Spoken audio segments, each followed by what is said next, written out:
18 to 30% of users who use dating sites, they are married men. 6% are married women. The issues that we are dealing with today, my husband registered at a dating site. Should I continue doing sex with him? Welcome to Dr. Marriage Podcast. Thank you very much for your support.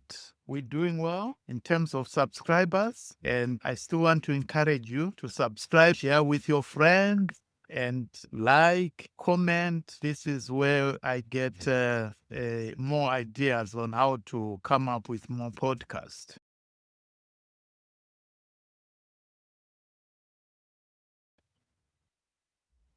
I don't even know where to start. I'm still processing everything that's happened. A few days ago, I got a text from my friend Sarah. She's unmarried, so she's on these dating apps.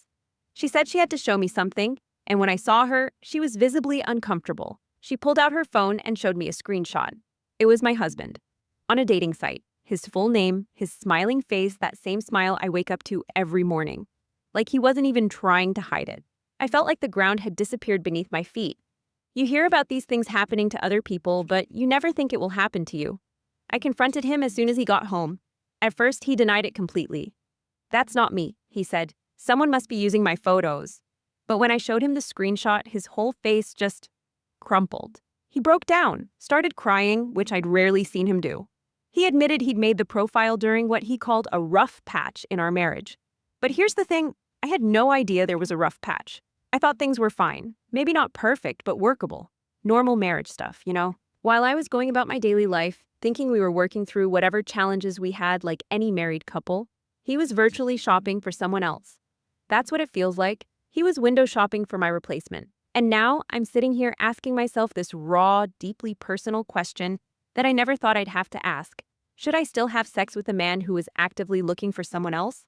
How do I become intimate with someone who is prepared to betray our marriage? My gut tells me I don't know who I'm married to anymore, and I don't know if I can trust my own judgment about what's salvageable when I was so completely blind to what was happening right under my nose. This is a distressing situation. A married man registering at a dating site. This shows that in this marriage, there are so many underlying issues that we are going to unpack right now as we are going to look at this thing. One is asking, why register on the dating site? I did a little research and from the general dating sites, and they revealed that between 18 to 30% of users who use dating sites, they are married men. In addition to that, they also said 6% of the people who use dating sites are married women. So this issue is not affecting just one group of people. It's affecting everyone in marriage, and anyone can be caught up in this thing. Now, the few people who responded into the research that was done, they were then asked the reasons why they were using these dating sites when they are married. And these men said, number one, which was the leading, is that we are seeking friendship, showing that this thing is missing in the marriage. So they are trying to get it somewhere. Friendship in marriage. Very, very important. This is the main reason why my first book is entitled Forever Best Friends, Forever Love. That book, it's all about how you can transform your relationship so that you become best friends with your spouse. You need to reach a stage where you introduce your husband, your wife as your best friend. Then your marriage will be traveling at a certain level whereby somebody will not go out and say, I'm seeking for friendship, because you get friendship from your best friend. The second reason that they gave is that we are just using these things for casual dating, just casual, just for interest, just for fun. And the last group, which was very, very interesting, is that they said we are using it, so that it boosts your confidence to know that even if I've reached this age or status, whatever it is, somebody still loves me. At this, more like emotional validation. Now, let's look at this case because this is a true case and it's very, very disturbing. The issue that we are dealing with in this case is not the issue of the husband registering at the dating site. That's not where the issue is. The issue is that one is just a symptom that we are dealing with.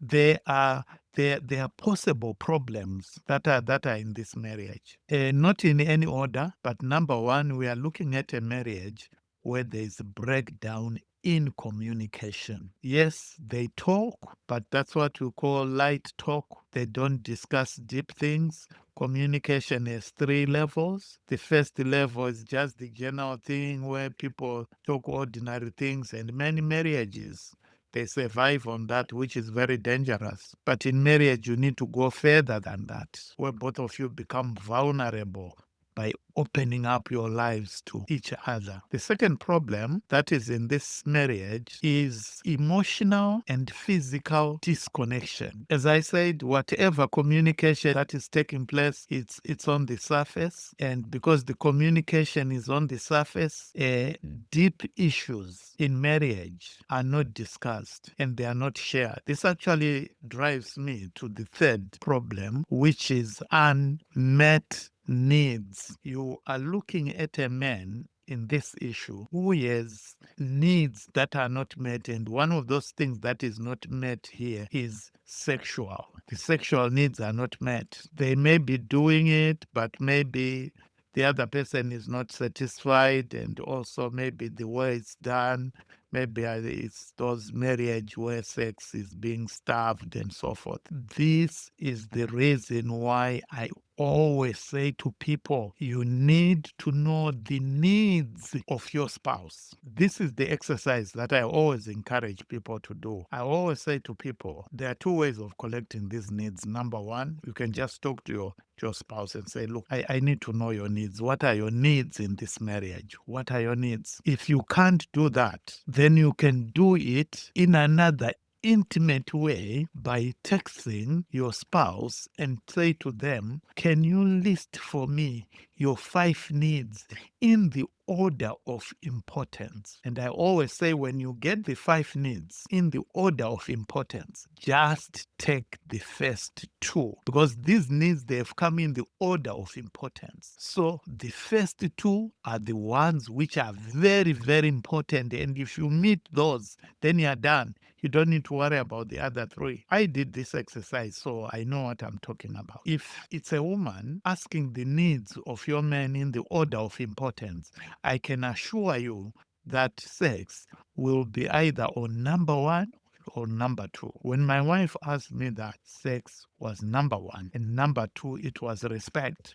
So that's what our marriage is built on. Those are my main needs. And if those needs are met, then you need to be satisfied in your marriage. Another possible problem that is in this marriage, which is number 4, is what I call past infidelity. You are looking at a situation of a man who has been in this game before, even before marriage. These are the type of guys where somebody failed to read the red flags. This thing did not start overnight. As I said, you're looking at a situation probably that started when someone was still dating and they were sleeping with other girls and they were going for prostitutes and all sorts of things. There's no one from somewhere who can just start doing these things in marriage when you have not done them before. It's rare. It's there, but it's rare. The last thing, someone may come up with other problems, but the last problem that I'm seeing here is probably what I call a personal crisis in the life of this man. He probably have what I call mid-life crisis, where somebody has got a low self-esteem. Someone wants to go out there to prove that I've reached this age in life, but am I still able to attract these other people, and so many things. These are the problems. So how do we deal with these problems? We deal with these problems not in any order, the solution, but here we are looking at a woman who has been hurt and she needs to be given time time to heal. This may look a minor thing, but this is not minor. What concerns me in this issue is that when the man was first confronted about this issue, he refused. That on its own shows that this guy is a liar. I remember making a presentation where I said lying and prostitution, they are a brother and a sister. It's the hand and the glove. They move together. If your spouse is a liar, just know that they are also a prostitute. They go hand in hand. This is what we are saying here. This guy is being asked and he refused until the woman brought the evidence. Then it is after the evidence that someone admits. So how do you deal with such a person who is a liar? And then this guy, when he is asked, but then why did you do these things and so forth? He says, because there was a patch in the relationship. There were things that were not going well. And the woman is surprised because she doesn't know about those things. They were not communicated. So, under solutions, the most important thing is to communicate. Deep communication. Communication where you talk and you are being listened to. Somebody is listening to your concerns. Communication where you become vulnerable by opening up and the person will accept you and listen to you. Now, this lady, as I said, she's hurt. She needs time for healing. And this also is not an overnight thing. And it's something that needs to be done without pressurizing your spouse. They need time to think about this thing, whether they should continue with the marriage or whether they should consider separation. But in all these things, it's important that emotional decisions and rushed decisions should not be done. You know, when there's an issue like this, it's very, very important that somebody should own up and say, it's like on this case, there was no need for the pictures to be used because the moment the wife asked, the guy was supposed to say, yes, I did this thing because of A, B, C, D, and I want you to know that I'm sorry, not because I'm sorry because you found out this thing, but I'm just sorry of that behavior. And also then you continue to explain what happened. Someone may believe you because nobody knows whether this guy had already had a physical contact with somebody, all those things. But it is the way you communicate, you relate, you own up accountability that your partner, when you take full responsibility.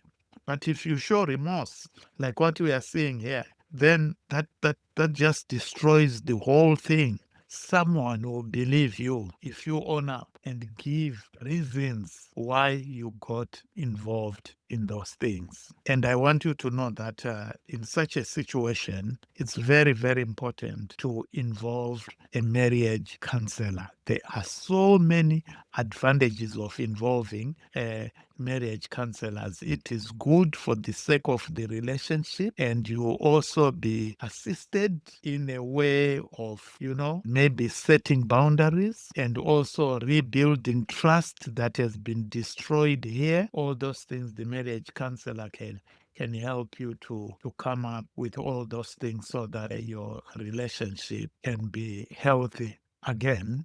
In other words, the marriage counselor will also help you to evaluate the relationship and also help you to seriously consider your sexual health by going for so that you can be tested or checked for sexually transmitted infections. Infections meaning there are so many things that you can get from the other person who has not been honest in the relationship. So all those things, a marriage counselor will help you to come up with in short-term goals for your relationship, long-term goals for the relationship. Okay? Maybe someone may want to ask me, is digital infidelity as damaging as a physical infidelity? I would say, yes, it is. This thing has what I call emotional impact. This lady is feeling betrayed. And when a betrayal happens, you can't just get that trust overnight. No, you can't. Because the question is, what were your intentions? What were your intentions? You may not have achieved whatever it is, but those intentions. And someone We'll begin to, but when did this thing start? And when was it going to end? So, this thing of digital infidelity, it can kill a marriage overnight. It's not something that you can take lightly. No, this is serious, and it's important that it should be discussed in the presence of somebody who can help so that boundaries are in place. You remember our last podcast was on boundaries. Some of you need to visit that. Very, very important in marriage and even in your own personal life to come up with boundaries. If you have listened to me until this far, this is the time now to hit the subscribe button. Share, comment, press the notification buttons and everything, have them on so that you don't miss the next slides. I just want to thank you for the support that you are doing to this channel, and I want to continue to encourage you to make sure that you are subscribed so that this channel will continue to exist. Thank you.